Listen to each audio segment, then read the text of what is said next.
ملخص كتاب أن تقرأ لوليتا في طهران، تأليف آذر نفيسي، بصوت مارلين شكيب. كانت طهران قبل الثورة تضج بالحياة، لها ماضٍ وتاريخ عميق من ساكنيها إلى بيئتها وطبيعتها الخلابة. ولكن هذا الحال تبدل بعد الثورة، إذ تم تخريب طهران وحرق تاريخها، وهذا سبب اختيار رواية لوليتا عنوانا للكاتب. لوليتا الفتاة الصغيرة ذات 12 عاماً التي جردت من مشاعرها وحقوقها، وخاصة حق تقرير مصيرها. الفتاة التي ظلمها الحب ودمرها وعائلتها، وحطم أحلامها وعزلها عن العالم الخارجي، تماماً كالثورة التي عزلت إيران عن العالم. الفصل الأول. درست الأدب الإنجليزي المحرم بعد الثورة في صف خاص محفوف بالمخاطر لمدة عامين. حين فكرت في كتابة ما حدث في حياتي في طهران قبيل الثورة الإسلامية وخلالها وبعدها، أدركت أن هذه مخاطرة من شأنها أن تلقي بنا خلف القضبان، أو تدق أعناقنا أنا وكل اسم قد أذكره، خاصة بعد تغير شكل السلطة. لذلك أعمدت إلى تغيير بعض التفاصيل حفاظاً على سلامة من ذكرتهم. كل شيء في طهران بدا غريباً بعد الثورة، أقل خطورة، يجب أن تكون مدروسة بعناية. فبعدما تركت التدريس في الجامعة، آثرت تدريس الأدب الإنجليزي في صف يقام كل خميس لنخبة من الفتيات اللواتي أثق فيهن، وكن من طالباتي، ويبلغ عددهن 7 طالبات. كان مكان الدرس غرفة المعيشة في منزلي، وكان التدريس في هذا الصف محفوفاً بالمخاطر لانتهاكه قوانين البلاد بعد الثورة، فقد أصبح محرماً علينا قراءة ودراسة الكتب غير المقررة من قبل الحكومة. فمثلاً رواية لوليتا لكاتبها نابوكوف أصبحت محرمة، ومن الصعب إيجادها إلا في السوق السوداء بثمن مبالغ فيه، وغيرها العديد من الكتب. إن لوليتا تشبه حالة طهران التي مسحت الثورة تاريخها وألبستها حلة جديدة، وكأنما لم يكن لها من قبل تاريخ آخر. لمدة عامين كاملين استمر هذا الصف السري الذي خضنا فيه الأدب المحرم في المناهج التدريسية وغيره. الفصل الثاني. صار الأدب في غرفة المعيشة ملاذاً للهرب من الواقع القمعي إلى عالم نعيش فيه بحرية. كانت لوالدتي رغبة ملحة في جعل امرأة ناضجة مثلها ومثل بقية النساء، وكم فشلت في تحقيق رغبتها. كنت أحيا حياتي كما أراها لا كما تخطط لي، فكانت الفوضى تعم غرفة المعيشة في منزلي الذي يقع في الطابق الثاني من بناية يقطن فيها أخي في الشقة الثالثة ووالدتي في الأولى. وكان أهم جزء من المنزل هو غرفة المعيشة التي تحولت إلى حلقة اجتماعات سرية نمارس فيها التمرد على الواقع المقهور، ونهرب منه إلى الأبد، ولا نجد الحلول على الأرض، فنتحول إلى دفات الكتب المحرمة لنعيش في عالم آخر لا نسلب فيه صوتنا وحريتنا بالتعبير، ولا تفرض على أجسادنا وأذهاننا أي صفات من أي كان، فلا نصبح نسخاً مكررة عن بعض لنمتاز بتفردنا المسلوبين منه خارج حدود الغرفة. أحب الطبيعة في طهران، جبالها ووديانها وأشجارها، وتناوب الفصول عليها، واكتساء قمم الجبال بالثلج الأبيض. أحب التنقل بحرية في شوارعها وطرقاتها. لقد تغير كل هذا، فأصبح على البيوت أن تضع الستائر على النوافذ بأمر من الحكومة بعد الثورة، وكنت مجبرة على ذلك مثل إجبار على الكثير من الأوامر التي صارت لزاماً على كل شخص في إيران. فصارت الستائر حائلاً بيني وبين قمم الجبال. وبدلاً من أن تضج شوارع طهران بالحياة، أصبحت تضج بالرصاص والدخان والدماء، بالمكتبات المغلقة والكتب المحروقة، بالإضافة على ما فرض على الرجال والنساء من قوانين تقيد الحرية كما سنرى. اقتباس: بدأنا نكتب قائمة تفصيلية طويلة بمجمل الأشياء والأفعال التي ندين بها للجمهورية الإسلامية: إقامة الحفلات، وأكل الآيس كريم علناً، والوقوع في الحب، وتشابك الأيدي، واستخدام أحمر الشفاه، وأيضاً قراءة لوليتا في طهران. الفصل الثالث: قيدت الحكومة الناس بأفكارها ومنعت كل ما يعارضها، وراقبت برامج التلفاز والأفلام والكتب والمناهج الدراسية. غيرت الثورة كل شيء، وقيدت النساء والرجال والجامعات بقوانين جديدة. لم يكن الرجال بأفضل حال من النساء. لقد وضعت قوانين ترغمهم على إطلاق اللحى، وتمت مضايقة كل من يرتدي ربطة العنق وتشبيهه بالغرب، ولكن أكثر من عانى هن النساء، فقد فرض عليهن الحجاب والرداء الطويل الأسود في المنازل والطرقات والجامعات والمدارس، ومنعن من استخدام طلاء الأظافر أو مواد التجميل.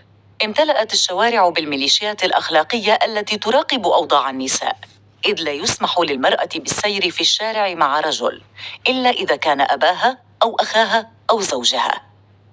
أصبحت معارضة معتقدات وأفكار السلطة تهمة قد تؤدي إلى الموت، فقد تمت مراقبة البرامج التلفزية والأفلام والكتب في المكتبات والمناهج التدريسية، ومنع عرض كل ما لا يخدم أيديولوجية النظام القائم، ما جعلنا نحن المتمردين نهرب من الواقع المحروم إلى الأدب الممنوع.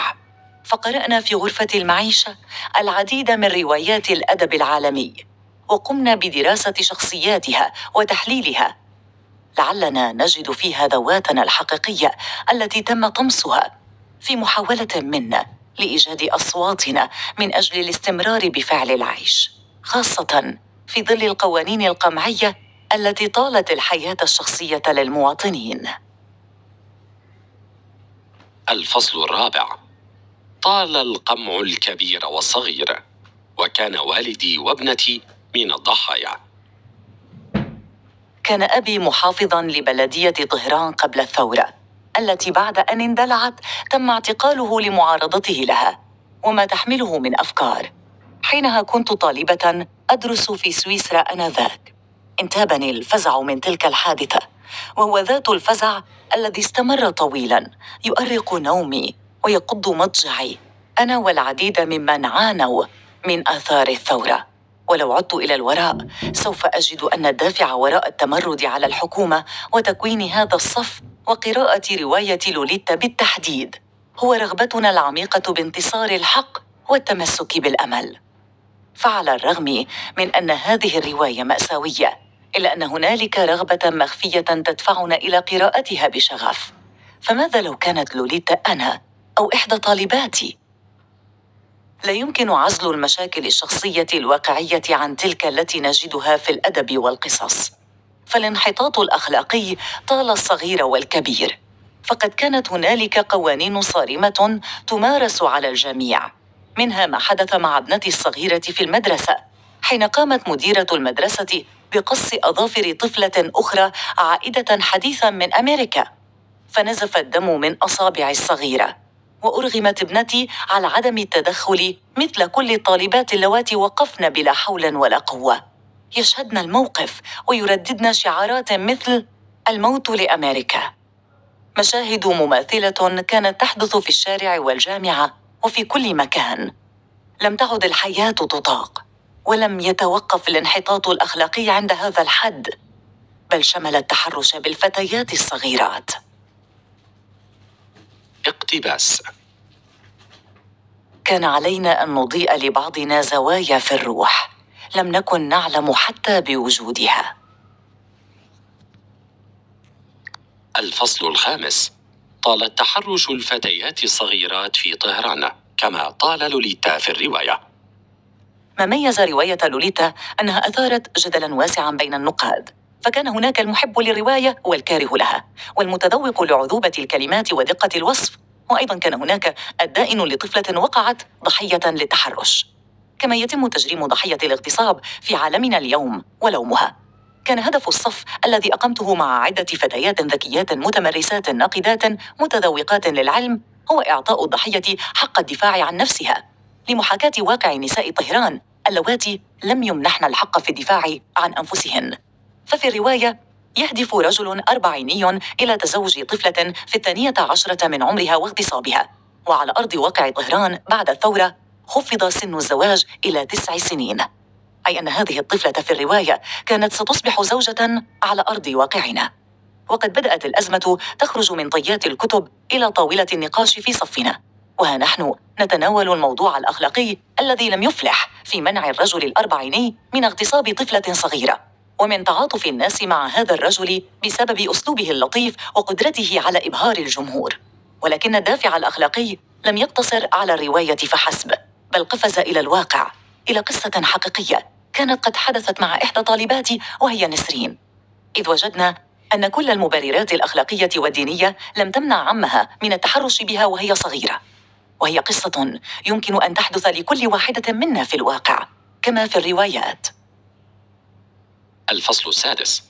علمت بعد أن غادرت إيران إلى أمريكا أن طالباتي حققن أحلامهن وعشن حياة حرة. إن حال النساء المؤلمة في طهران جعلني أرغب في كتابة هذه الأحداث والذكريات، والتي تشاركتها مع فتياتي اللواتي رفضن الخضوع له. فبحثنا عن بصيص أمل، وشهدنا في طهران ولادة الحب وموته على سرير الواقع، ولجأنا إلى التخفي في كل تفاصيل حياتنا اليومية. شهدنا الاضطرابات في الصفوف الجامعية وإغلاق الجامعات وحبال المشانق المعلقة في الشوارع والإعدامات الهمجية والسجن القسري والحرب بين العراق وإيران والصواريخ التي تعبر السماء. عرفنا الخوف الشديد ورغب بعضنا بالمغادرة، بينما تمسك بعضنا الآخر بالأرض والوطن. غادرت إيران إلى الولايات المتحدة الأمريكية عام 1997، وهناك خرجت كتاباتي إلى النور وعدت إلى مهنة التدريس. ولكن إيران لم تغادر ذاكرتي قط، الوجوه والأسماء والمقاهي والأسرار. أما الأوضاع فيها فبقيت على حالها، مداهمات واعتقالات ونساء يتحدين الواقع ويخرقن القوانين البالية المفروضة عليهن. وها أنا أقرأ إعداما آخر لطالب قاد حملة مفادها أنه لا يجب طاعة رجال الدين طاعة عمياء. أما طالباتي فقد كنا نتحدث أحيانا عبر المكالمات الهاتفية والبريد، وعلمت أخبار من رحلنا وأكملنا حياتهن في أوروبا وأمريكا، وبين من بقي مثل ماهيشد التي فتحت دارا للنشر وبدأت بنشر كتبها الخاصة. لقد خضنا غمار تجربة الحياة واستطعنا أن يحققن أحلامهن. فقرة بارزة من الكتاب.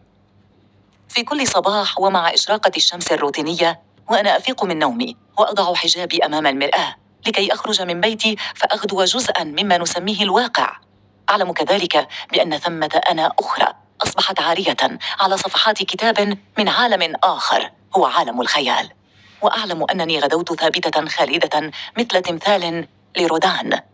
ولذا فإنني سأبقى حاضرة طالما أبقيتني نصب عينيك عزيزي القارئ. الخاتمة.